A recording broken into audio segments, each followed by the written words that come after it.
자, 안녕하세요. 우석중학교 3학년 학생 여러분. 자, 기술쌤입니다. 자, 오늘은 어느 부분을 공부를 해야 하느냐.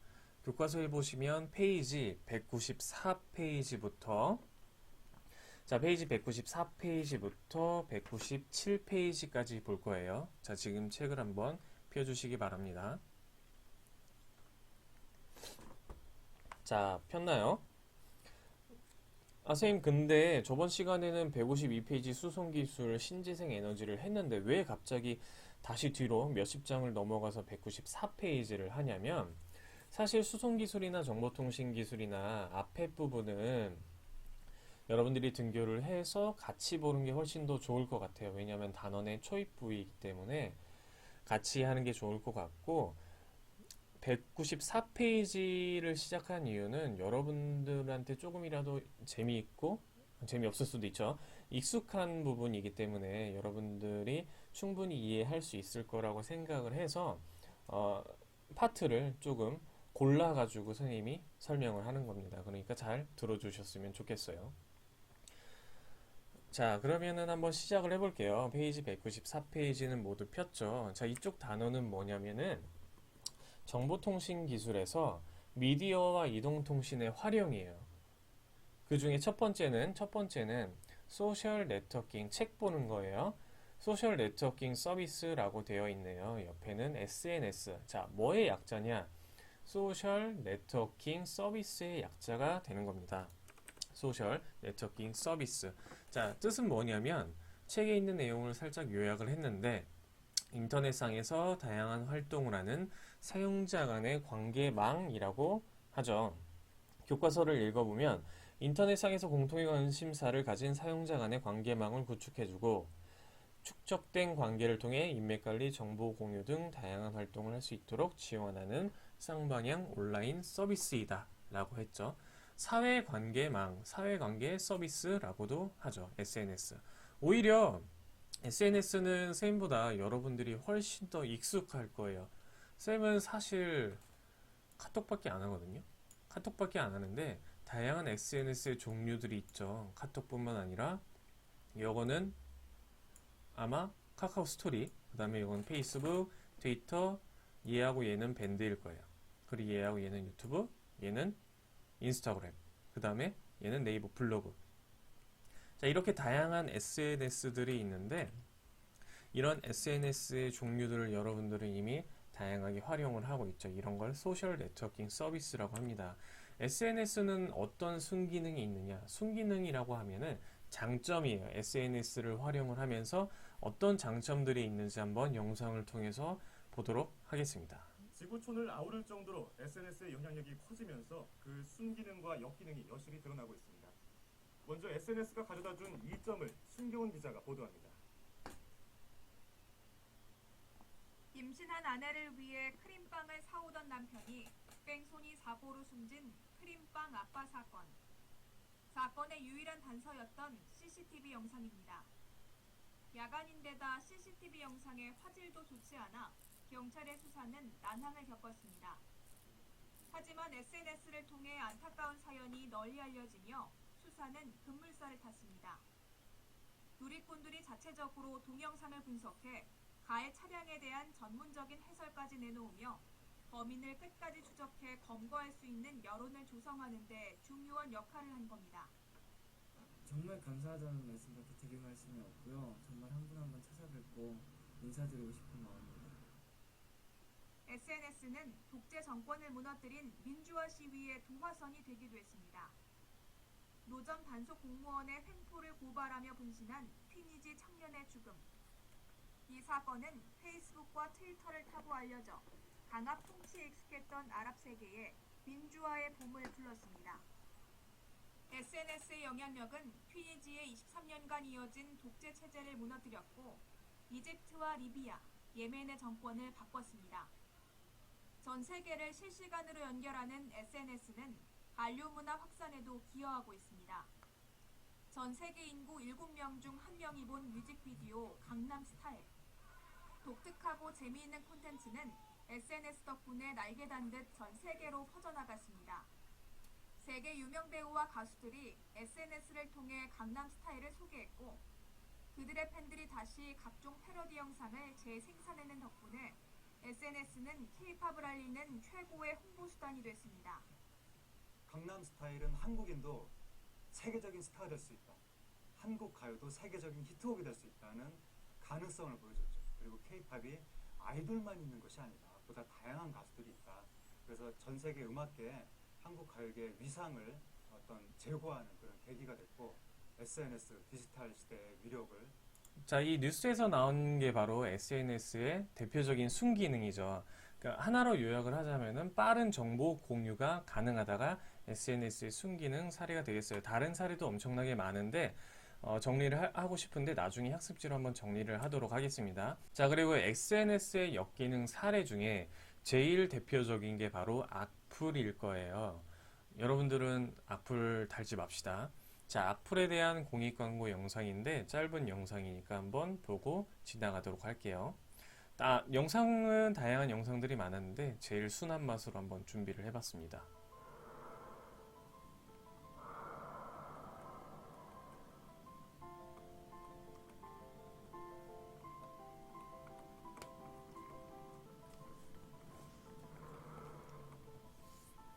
악플, 글로 하는 살인입니다.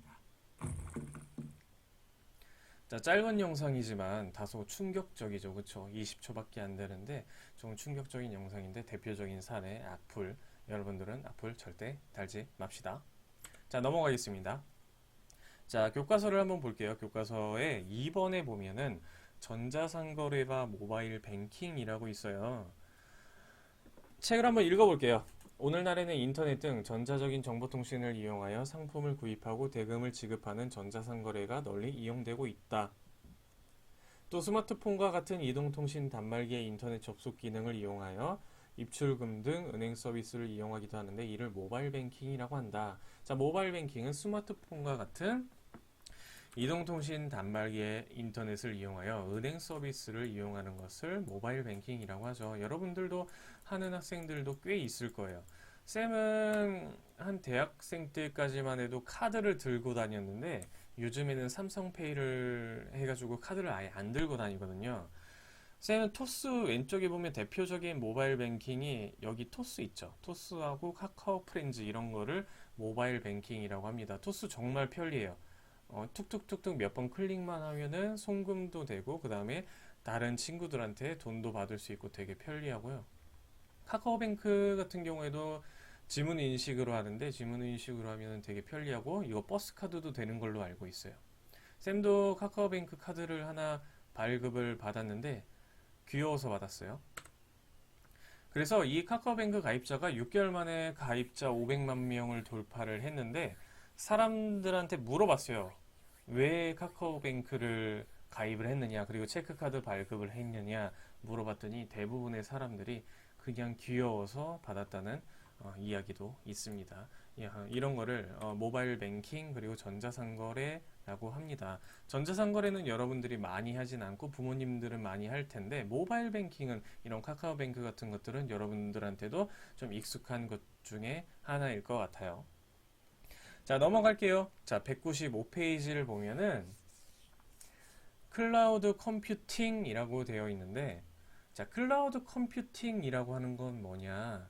클라우드 컴퓨팅. 클라우드는 구름이라는 뜻이죠. 그쵸? 여기 보면은 이 클라우드는 클라우드. 자, 구름이라는 뜻인데 클라우드 컴퓨팅이란 뭐냐? 대량의 정보를 인터넷상의 서버에서 저장을 하고 다수의 사용자가 필요할 때 정보 처리가 가능하다. 이런 것을 클라우드 컴퓨팅이라고 합니다. 이 클라우드 컴퓨팅의 예는 쉬워요. 엔드라이브 있죠. 자, 엔드라이브 여러분들 써봤을 거예요. 엔드라이브에 사진이나 동영상들 넣어놓죠. 이런 엔드라이브나 아니면은 구글 드라이브라고 되어 있는 것들, 구글 드라이브 같은 것들을 클라우드 컴퓨팅이라고 합니다. 여기서 내가 자료를 저장해 놓고 내가 필요할 때마다 자료를 가져와서 사용을 할 수가 있는 거죠. 자, 이런 것을 클라우드 컴퓨팅이라고 합니다. 그래서 이 모양이 이제 구름 모양으로 되어 있는데 여러 가지 컨텐츠나 아니면은 이런 데이터 같은 것들을 뭐 컴퓨터나 휴대전화 아니면은 태블릿, 데스크탑에서 다 가져올 수 있다라는 걸 보여주고 있어요. 이 중에서 이제 단점이 나오는데 이런 신원 같은 것들 있죠. 단점은 이제 나중에 시간이 되면은 다시 한번 언급을 하고 일단은 넘어가도록 하겠습니다. 숨이 차네요. 자, 다음은 사물 인터넷이에요. 사물 인터넷 교과서 195페이지입니다. 자, 4번에 보면 사물 인터넷 IoT라고 하는데 일단은 글부터 책에 있는 글부터 한번 읽어볼게요. 사물 인터넷은 센서와 통신 기능을 가진 사물들이 인터넷으로 연결되어 정보를 교환하면서 서로 제어하는 기술이다. 사물 인터넷 시대가 열리면 인터넷에 연결된 모든 기기들이 사람의 도움 없이도 정보를 주고받으며 업무를 수행할 수 있게 된다. 자, 이 IoT가 뭐의 약자냐면 인터넷 오브 띵스라고 하는 것의 약자입니다. 이거를 이제 사물 인터넷이라고 하는데 옛날 같은 경우에는 이렇게 생각하시면 될 것 같아요. 옛날에 집에 있는 공기청정기나 그림을 잘 그려주고 싶은데 선생님이 그림을 더럽게 못 그려요. 더럽게 못 그려서 이런 공기청정기 같은 거 있죠. 진짜 못 그리네. 지울게요. 자, 공기청정기나 아니면은 집에 있는 스피커, TV 같은 것들이 단순하게 사람이 리모컨으로 키거나 꺼야지 작동을 하는 것을 이제 가전제품이라고 하죠. 이런 가전제품들이, 다양한 가전제품들이 스스로 행동하는 것을 사물 인터넷이라고 생각해도 될 것 같아요. 옛날에는 단순하게 사람과 이 가전과의 관계가 일방적이었다면 일방적이지 않고 서로 상호 정보 교환을 하는 것을 사물 인터넷이라고 합니다. 그래서 사람과 물건 그리고 물건과 물건이 서로 정보를 교환하는 형태를 사물 인터넷이라고 생각하시면 돼요. 예를 들면 스마트 TV나 아니면은 공기청정기나 아니면은 기가진이 있죠. 기가진이 하면은 서로 대답을 하고 오늘 날씨 어때? 그러면은 오늘 날씨 거지 같아요. 이렇게 말하는 거 있죠. 이런 기가진이. 그리고 아이폰 같은 경우에는 실이나 아니면은 갤럭시는 뭐 하이빅스비 하면은 얘네들이 대답을 하잖아요. 이런 것도 사물 인터넷의 예라고 할 수 있겠죠. 지금 쌤이 빅스비라고 하니까 쌤이 옆에 가지고 있는 갤럭시가 응답을 했죠. 자, 이런 걸 사물 인터넷이라고 하는데 영상을 보면서 한번 좀 더 감각을 익혀보도록 할게요. 영상을 보면서. 영상은 2개를 볼게요. 여기서 해도 돼요. 여기서 뭘 해? 밖에서 뭘 하자는 거야? 안 돼, 절대 안 돼. 나 한 번만 만져볼래요? 자꾸 깜빡깜빡 하는 것 같으니까 그렇죠. 밥 먹다 갑자기 만지면 좋지. 무슨 소리야? 정차려. 저 그런 것만 끄면 안 돼요? 참, 여기로 해도 돼요? 예스. 그럼 한번 해볼까? IoT at home. 자, IoT at 홈에 대해서 볼 텐데 LG U+에서 이제 하고 있는 IoT 사물 인터넷인데 어디에서 하는 거냐면 집에서 하는 거예요. 집에서. 어떤 방식으로 구현이 되느냐 한번 영상을 하나를 더 볼 거예요. 한번 봐주세요.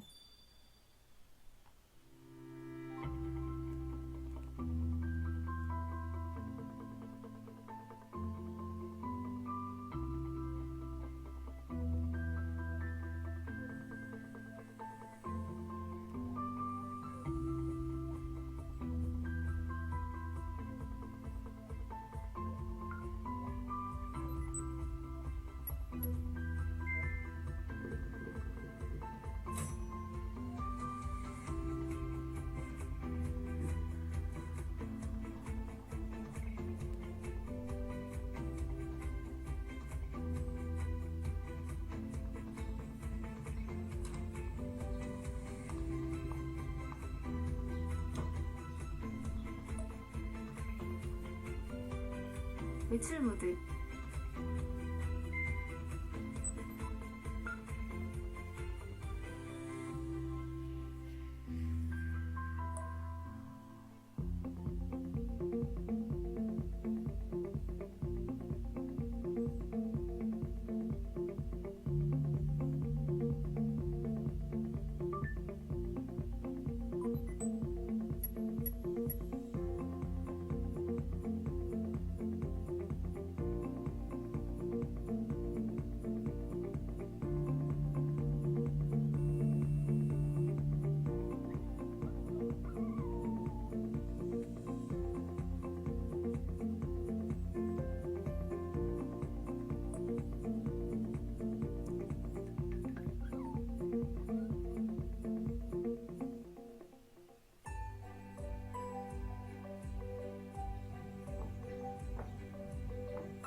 취침 모드